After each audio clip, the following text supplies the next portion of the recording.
Imagine this. You're traveling in Japan by train, enjoying the beautiful countryside scenery. Then, suddenly, the train stops at a small, empty platform in the middle of nowhere. But here's the catch. There's no one waiting, no buildings, no roads, just the station and silence. And before you can even process what's happening, the doors close and the train moves on, leaving the station looking like it never existed. This is what we call a vanishing station, a train station where trains rarely stop and passengers are almost non-existent. Why do these stations exist? Who would ever use them? And what happens if you get off? Today, we're exploring the strange world of Japan's vanishing stations.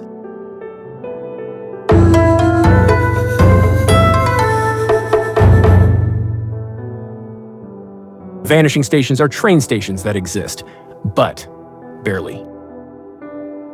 They're often hidden deep in the mountains, in abandoned rural towns, or even in places where there are no roads at all.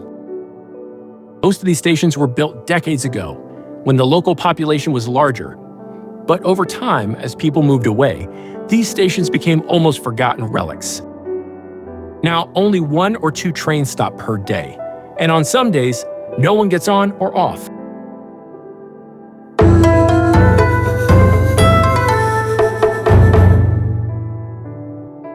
Now, let's take a closer look at 3 of Japan's most mysterious vanishing stations.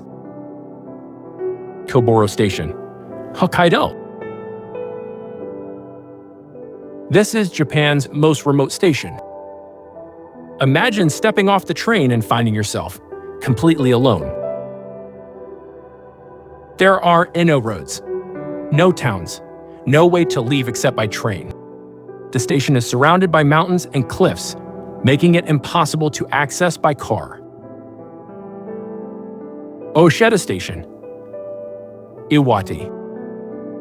This station has only T2U trains per day, 1 in the morning, 1 in the evening. And during winter, the entire station gets buried under snow. Shibojiri Station, Tokushima.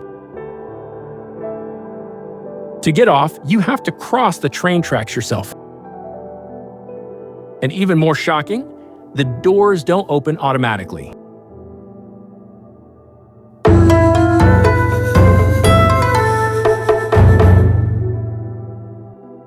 But why do these stations still exist? If no one uses them, why not just close them? The answer lies in Japan's unique railway history. In the past, these stations were actually very important. They were built when the local population was much larger and trains were the main way people traveled. But over time, as Japan modernized, things changed. People started driving cars. Villages became smaller. Some towns even disappeared completely. And yet, some of these stations remain. But why? There are 2 main reasons. First, some local communities fight to keep their stations alive. Even if only a few people use them, the station is a symbol of their town's history. Second, train enthusiasts. Japan has many railway fans who love to visit these unique, forgotten stations. Their passion helps keep them from disappearing completely.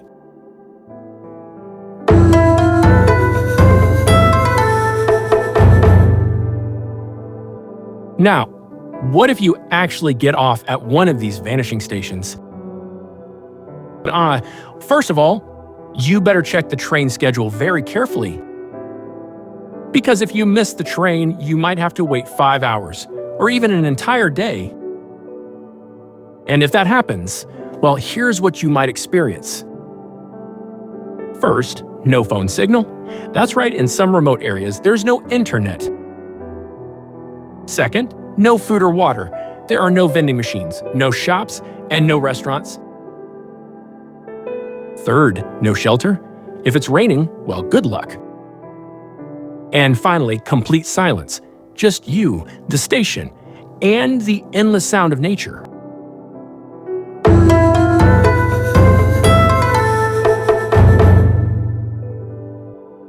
So, could you survive at a vanishing station?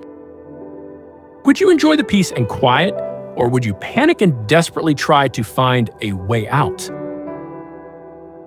Some travelers visit these stations on purpose, for adventure. But for others, getting stuck at a vanishing station would be a nightmare.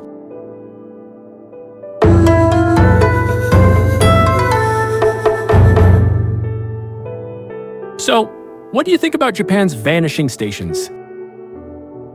If you had to visit one, which one would you choose? Next time, we'll explore another weird and wonderful side of Japan. Don't forget to like, subscribe, and hit the notification bell.